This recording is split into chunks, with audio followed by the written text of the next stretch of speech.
Welcome to Positive Philter with your host, Philip Wilkerson, a podcast that focuses on friends, family, health, and career, with a little self-help along the way. Please join me in this journey for self-improvement, and I hope what I have to share will make you a better person, thus making the world a better place. I hope you enjoy the show.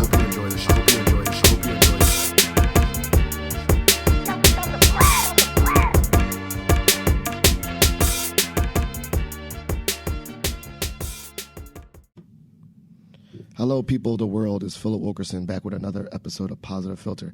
I'm joined by a special guest. I'm joined by Dr. LaNitra Berger. Now, as you know, I have so many wonderful colleagues here at George Mason University, and I think we've known each other since I've been here at Mason, and she's done amazing work both here at George Mason but in academia at large. And so I said, I have to have you on the podcast, and she said, okay. That's usually how it works. So, Dr. Berger, please just give a brief introduction of who you are. Sure. Well, first of all, I want to say thank you so much, Phil, for inviting me on this podcast and for the work that you do here at George Mason University. It's been a pleasure to work with you all these years, and you've really helped so many of my students. So I came to Mason in 2010, and I came to this role as the Director of Fellowships. So I ran the Fellowships Office from 2010 to 2022. And in that role, my job was to help students apply for our nation's most prestigious national awards, like the Marshall and the Truman and the Critical Language Scholarship and the Fulbright. But I noticed that many of the students who were aware of those fellowships were typically students who had more privilege, and that underrepresented students were not really aware or apply for those awards. So my focus at Mason was really to help those types of students access those opportunities. And I'm so proud of the students I've had over the years win awards. I've had close to 60 Fulbrighters, many critical language scholars, 3 Truman scholars. And that was really exciting and fun work. But at heart, I'm an educator. And I love teaching. I love seeing students in the classroom. And I love doing research. So I had an opportunity to move back into a faculty role in 2022. And I was able to earn tenure at George Mason in art history and move into the faculty there and take on a new administrative opportunity, which was the Director of African and African American Studies. So I'm relatively new to that role, but it's a great role to have. Since I've been at Mason for so long, I really understand the people who work here and the way things work and the culture. So it gives me a great platform to be able to support students in African and African American studies. Well, how timely is Black History Month? So I don't know. I feel like I was going to say something smart, but that is very important. You know, I've been at Mason off and on. I've been a student myself, and now I'm working here. And the African American studies has morphed quite significantly. You know, for your context, can you share from your, becoming a director and just what you came into, how has the African American Studies program shifted over time here at George Mason? I love that question because I love talking about the history of the program here at George Mason. I stand on the shoulders of giants here, and I'm so grateful for the work that my colleagues have done to help us get to this point with the major. The program was founded in 1990 by Dr. Marilyn Mobley, and she founded the program, and it was initially a minor. And we have many of the same faculty who were here when the minor was created who are still here teaching, which tells you how committed these faculty are to supporting undergraduate students.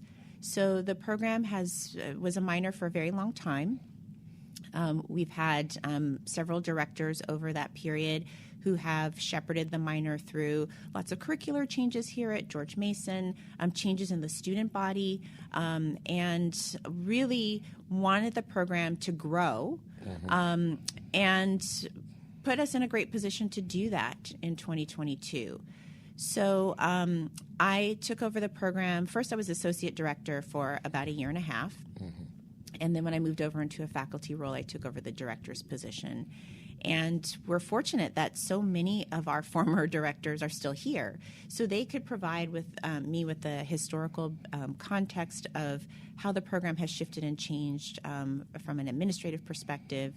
And we were able to form a committee There's a lot of student interest, and I should just backtrack and say that over time, students have always advocated that the minor become a major. The students advocated. Students, okay. yes. I love So it. the student activism has been robust here at George Mason University. A lot of people don't know that.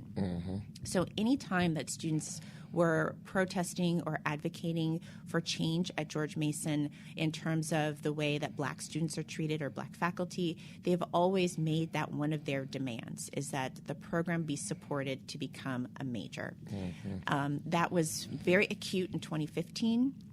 It was acute and very pronounced in 2020. What? And you can see the alignment, 2020 pandemic, things going on in the civil unrest with George Floyd and all that. So you can see these monumental things aligning with the students. Exactly. And since I've been here for so long, I've seen the various iterations of student activism and protest, and I've seen that very consistent demand. So I knew that there was an interest and an excitement for this program to become a major. So that was the top priority for me when I came in, was to elevate this program from a minor to a major. You can't do that alone. So we had enormous faculty support. We had enormous administrative support from the dean's office. We had support from the School of Integrative Studies, which is where we're housed. And we were able to use this committee to develop a solid curriculum and put that curriculum forward. And it went through the process over the course of a year, and it was officially approved. So this was the first year that students could officially declare the major. And we have young students. We have a couple of students who have stepped forward and declared the major. So in a couple of years, we'll have our first degree recipients. Boom, like 4 years. Now, I guess I know, but don't know. Why is that significant? Like it just could have continued to be a minor and just keep it rocking, right?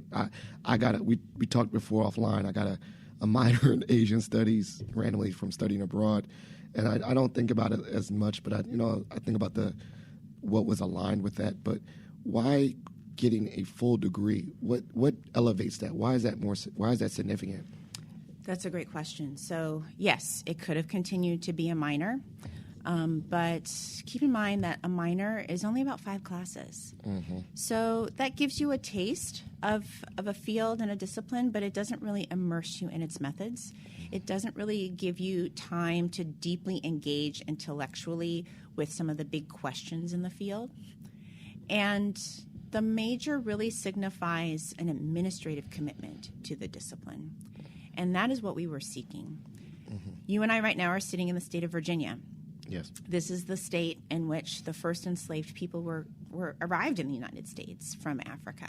Yeah. And some of the worst and most brutal elements of segregation and Jim Crowism happened here in the state of Virginia, particularly in the realm of education. Yeah. So we have a special obligation as a public institution to illuminate that experience and to push students to think critically about that experience. And we do that through research. We do that through study abroad. We do that through internships. We do that through deep intellectual engagement in the classroom. That is really the only way that students have a full understanding of their collective history of the country and really how to be better citizens in the world. Yeah, I love it. And I was thinking about it. I randomly got an almanac the other day, and the most enslaved people. Everyone thinks, when they think of the South, think Mississippi, Georgia, and all that. But per population, Virginia had the most enslaved people. I didn't know that. I saw it in the almanac. And I saw a thing about how that is very important. We're in a state where, look at the flip side, like this is really important history and context to know that, right? It's fascinating that most people aren't going to know that. Most people are going to assume, as you said, that that's something that happened in Mississippi or something that happened in Alabama. And that's why one of the core aspects of what we do in African American Studies is an initiative called Black Lives Next Door. This is a student-led research project. We received funding from our undergraduate student research office to do this project, but the project is called Black Lives Next Door, Northern Virginia in an Age of Disparity and Opportunity. And in this project, we're exploring something that we call Northern Virginia exceptionalism. And what that means is that Northern Virginia is a region in which a lot of people come from other places. And they come to Northern Virginia, they look at the map, and they think, well, it's really closer to Maryland. It's really not part of the South. It probably doesn't have the same ugly legacy of segregation as other places. It's much more enlightened, and I'm going to use that in quotation marks, air quotes. But what we found in our research is that it's really not that different from the South, from the Deep South. And what we see is that so many different ways in which segregation impacted and shaped the founding of George Mason University. Yeah. And the history is complicated. The history is dark in some ways, but it's also should be very inspiring and empowering for students to come to a university, a public university, and be able to do this kind of research where they can fully understand the history and development of their institution and know that, yes, this part of the state was just as segregated as the parts that are south of Richmond. But look at what we've been able to do in 50 years. We've been able to go from that type of environment to one in which we're a highly diverse university. We talk about our commitment to inclusion. Our graduation rates don't vary significantly between students of different races. This is extraordinary and should be celebrated, but within the context of where we've come from. So you can't really appreciate what George Mason is today without knowing how it was founded. So we have student researchers who come and they ask these questions, they go into the archives, and they do a lot of wonderful research about the local Northern Virginia community and how it shaped the founding of George Mason University. I love that. And also, I mean, I think when we think about African American studies, I think we're thinking about a lot of history, but it is interdisciplinary, right?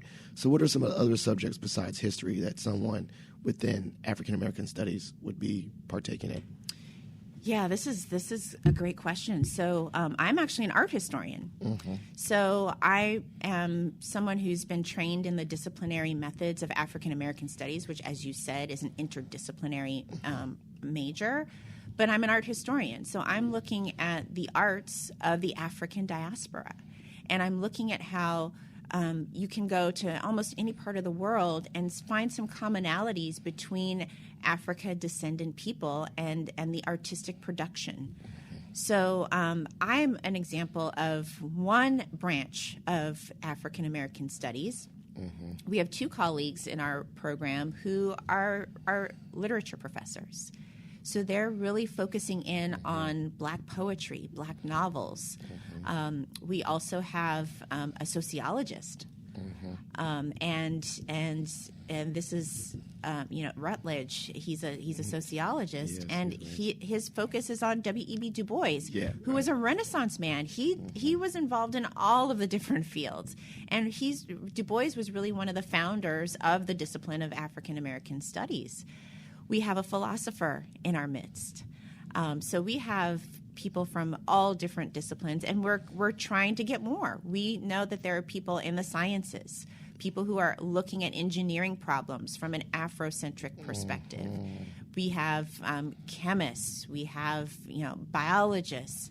We have people in all different disciplines, and that's really, I think, something that's important for people to understand about African American studies is that it's highly interdisciplinary, that the Black experience touches every part of what you do. You think of somebody like George Washington Carver, for example. He was involved in so many different scientific endeavors, so many things that he discovered, invented, thought about within the sciences. That's part of African American studies, and that's what makes the field so interesting and what makes it so innovative and dynamic. Yeah, we're even in the room right now, the Paul Robeson room. Shout out to brother Paul Robeson. Shout out, Alpha Phi. I had to throw an Alpha reference in there somewhere. But Renaissance athlete, he was an athlete. He was he was everything. He was a Renaissance man as well. And I think about the contributions I want to make to. I'm getting my PhD in communication and how somehow there's a touch point to the Black experience in that too, right? To show that it's not just history. It's moving forward.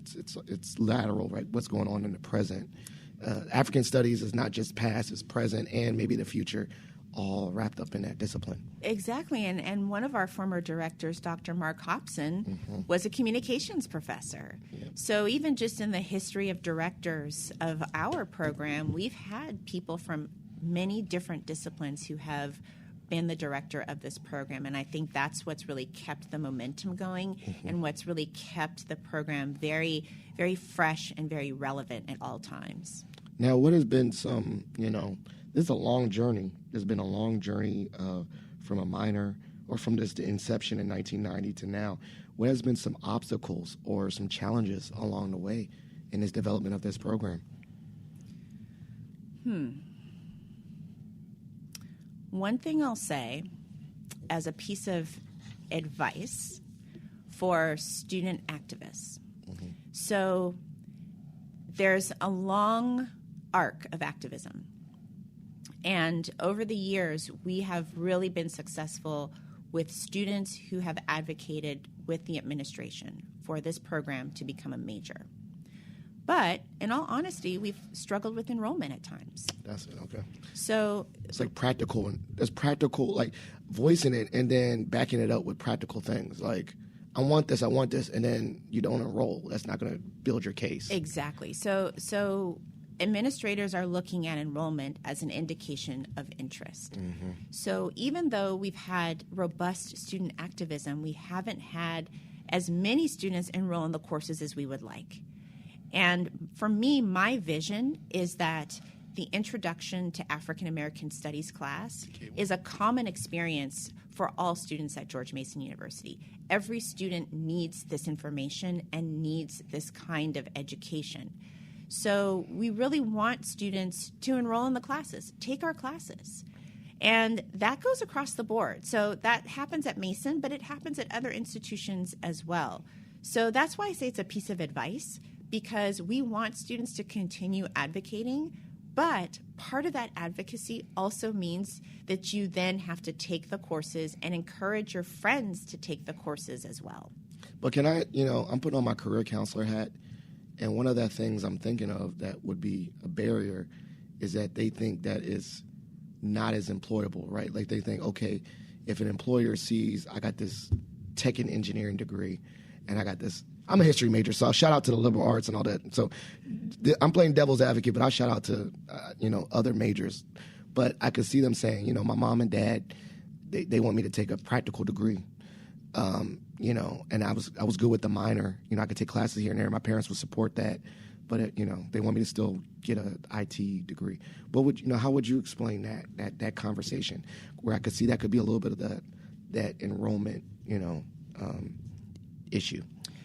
Yes, we've talked a lot about this within the faculty. So there's two parts to answer that question. The first is that the minor is actually a small minor, or the major is actually a small major. So it's about 30 credits.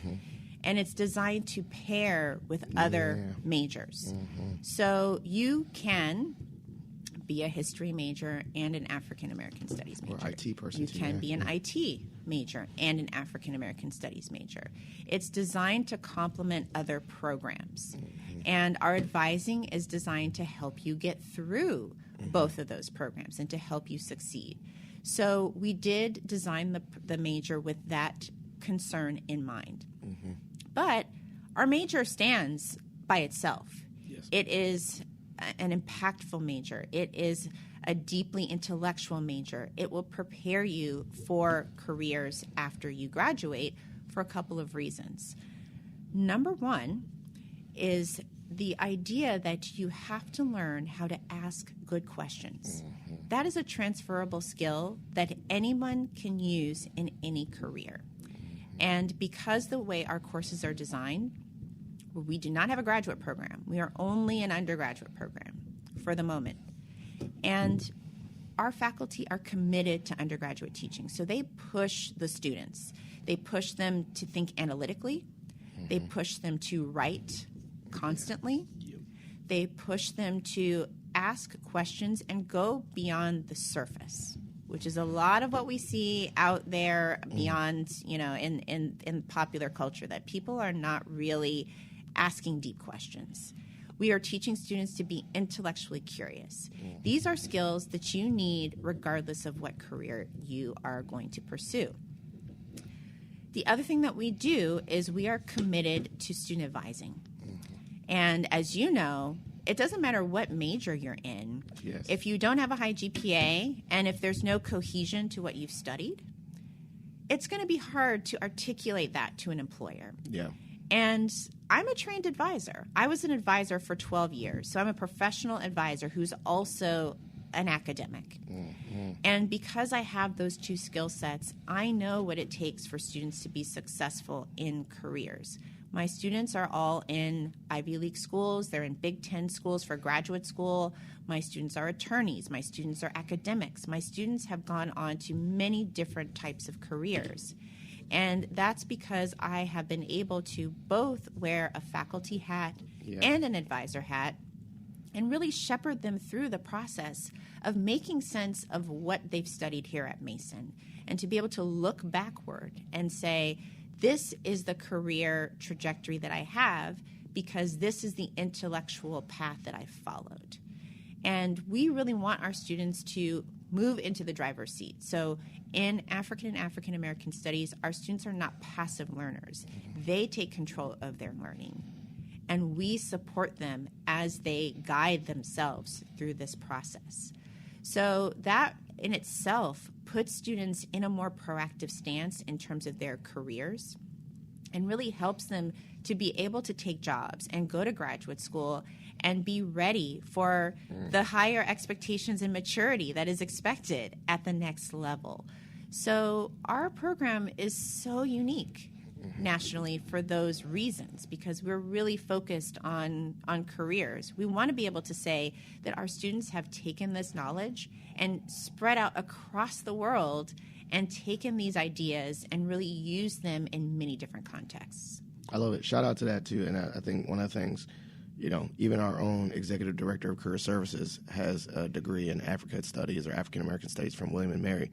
So there you go. That's a concrete example that you can go do anything, even work in higher ed. Shout out to you, Saskia. Yes, shout out to Saskia, because she is just a strong partner with our program. You knew that, right? She had a degree in that undergrad? Yes. So she comes to visit our class. So not only do we emphasize this throughout the curriculum, but in our intro class, we work closely with career services. So we're bringing people who are graduates in African American studies into our classroom, showing what they can do, to talk about how this major and minor has shaped their careers. So our intro class is about exposing people to the intellectual questions, but it's also a practical class to help them understand what they can do. And Saskia has really been helpful with that. Yeah, I was thinking about the people I knew, and I was like, man, we already had this discussion. I was like, if I could go back in a time machine, I was a history major, I would have added that to my belt. But the key word is there too, advising. I don't think I'd be transparent. I transferred to JMU, and I think I met my advisor like twice. I didn't have relationships. I didn't. It was like, with this is what I wrote up my own plan. Is this good? And he signed it, and that was it, right? So I think that conversation, really having that relationship with an advisor, would have changed my trajectory. Well, I know you're very busy because you got things to do. So we're going to go right into my next segment. It's called Shot for Shot. This is an opportunity for you to ask me any question or ask you any question related to this or not. You want to go first? I go first. I want to go first. Okay, you go first. I want to know more about your study abroad in China and how it shaped who you are today. Oh, I love it. And I knew you was going to go there. So I studied abroad in China in summer 2006. And I will say it was one of the most impactful trips of my life due to the fact that it was completely random and the Eastern culture, the Eastern world was very different from mine.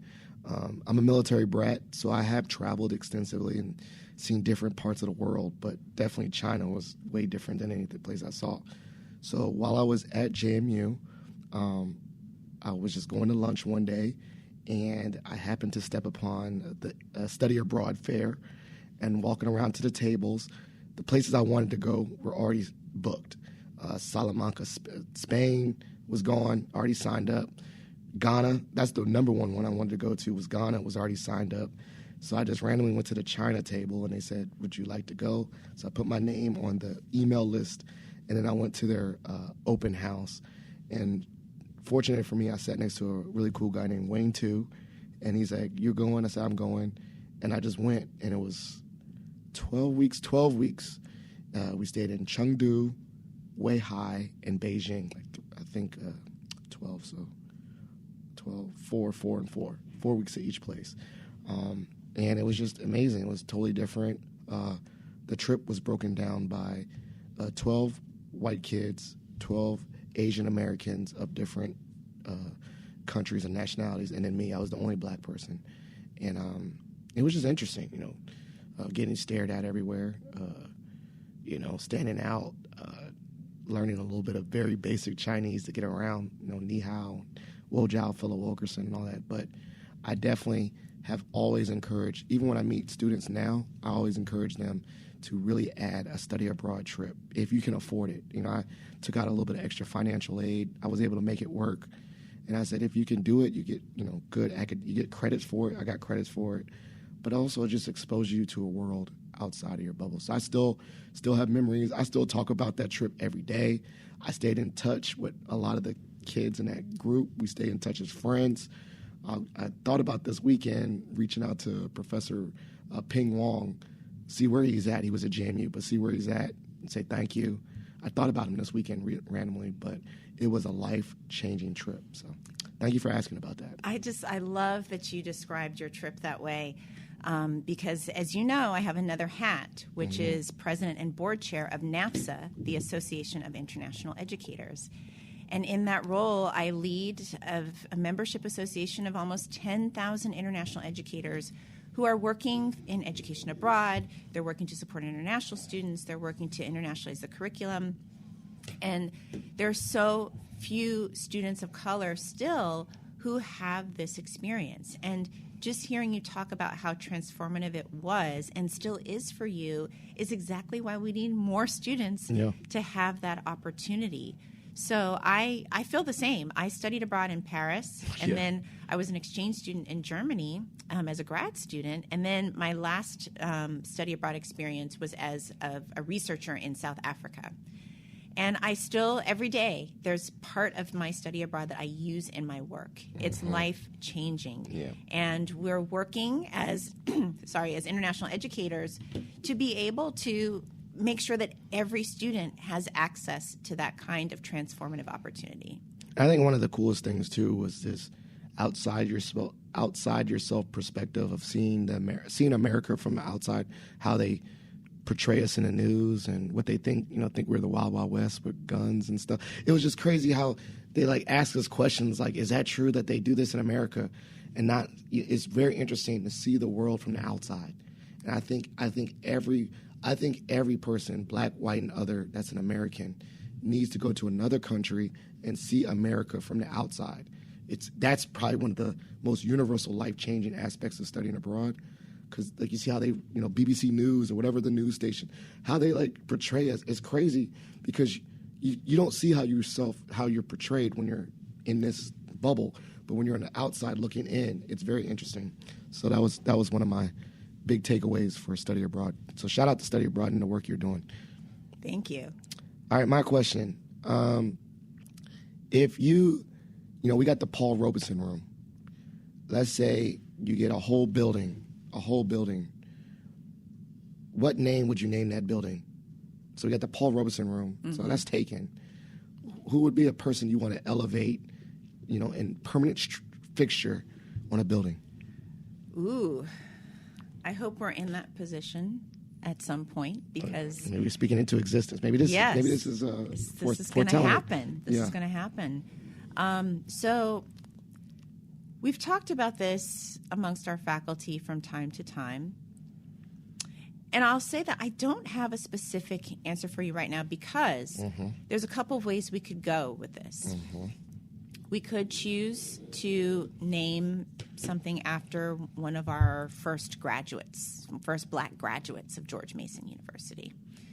We could choose a national or international figure instead, like former President Barack Obama. We could choose Audre Lorde, Bell Hooks. There are so many people that we could think about who have a national profile. Frederick Douglass, but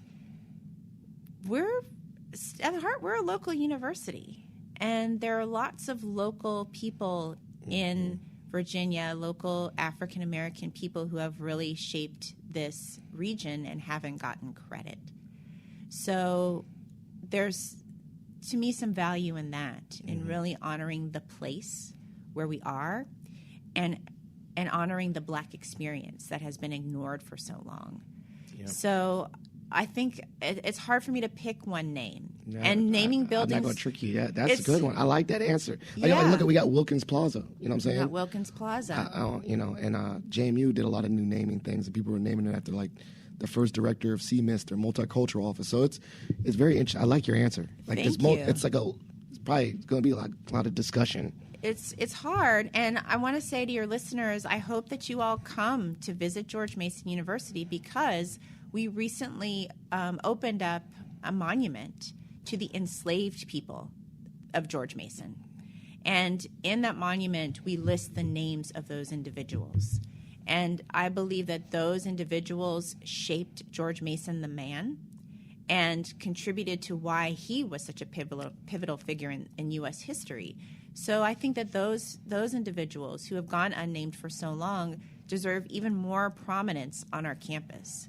So there's a lot that we're thinking about, because naming is such an important topic right now, but has a lot of third rails, if you will.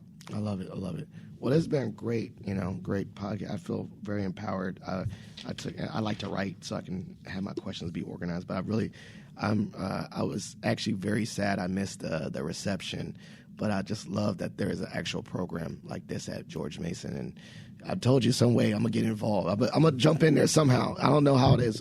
I'll pop up out of nowhere, but I definitely want to support this program and support this because, for me, the African and, the Black experience is very on Blacks is really important to me, but also supporting that. What I love that you just said is supporting the students. They're going to come up through this. You never know where they're going to go. So I definitely appreciate what you're doing, and I appreciate this program existing here at George Mason. So this is the part of the show called Shout Outs and Plugs. Shout out means you get to show love to anyone you want to show love to. And then plugs, these are things I'll take in a note, make sure I put in the show notes that you want the listeners to follow up on or read about or anything like that. So stage is set for shout outs and plugs. Ooh, shout outs. So first thing I want to do is shout out to my African American Studies and Center for Mason Legacy Studies colleagues, Dr. Ben Carton, Dr. George Oberly, and Dr. Wendy Manuel Scott. They're the faculty who are in the trenches working with students on Black Lives Next Door, which is just an amazing and transformative project. So I want to give a shout out to them. I want to give a shout out to my program coordinator, Jaton Myers, who makes everything happen here in the Paul Robeson Room. The reason why it's so vibrant and so full of energy right now is because she's here working with the students to make sure that they have everything they need. And I just love her, and I love working with her. And then the plugs, what are some things you want the listeners to be aware of? Things that this program's working on, things you said about the international educators, anything. Make sure I put it in the show notes. Yes. So first plug is for the Black Lives Next Door project. Mm-hmm. If you Google Black Lives Next Door, it should come up in a Google search because the web address is a little long and complicated. But we're taking this national. We're asking other universities to do the same kind of work, to ask the questions about who are the Black lives next door to your university campus and what has been illuminated or suppressed about those histories. So we want people to really understand what we're doing with this project and think about how they can do that on their campus. Next, I'd love to just plug NAFSA, the Association of International Educators. Okay. And that website is just NAFSA, NAFSA.org. Gotcha. The work that we're doing across the field of international education, I love that it intersects with what I do in African American Studies. and the global movement for area studies. So I just want people to know the good work that's going on at NAFSA. And then finally, just spend some time at George Mason University. Look at our website. Come to campus. Come to the Career Center. Come to the Robeson Room. Come to the campus in person and see what it's doing and how innovative it really is. This is a place where you want to be right now. If you really want to be able to do everything that your heart ever told you you could do in education, you can do it here at George Mason. So come to campus and visit us, and you'll really get to see it all in person. Excellent. I love it. Well, thank you so much, Dr. Berger. It has been a great opportunity to have you on the show. Positive Philter listeners, as you know, every episode is dedicated to the memory of my late father-in-law, Jeff Kirsch. So please consider supporting the Jeff Kirsch Anti-Hunger Fund in his honor. Also, please share this episode with a family member and friend. This is how I elevate the podcast, learn new things. So please continue to support this podcast. This has been another wonderful episode, and we're out. Thank you for listening to Positive Philter, a podcast that focuses on family, friends, career, with a little self-help along the way. If you enjoyed this podcast, please share it with your family and friends, and like the Facebook page, Spreading Positivity Movement. Thanks for listening.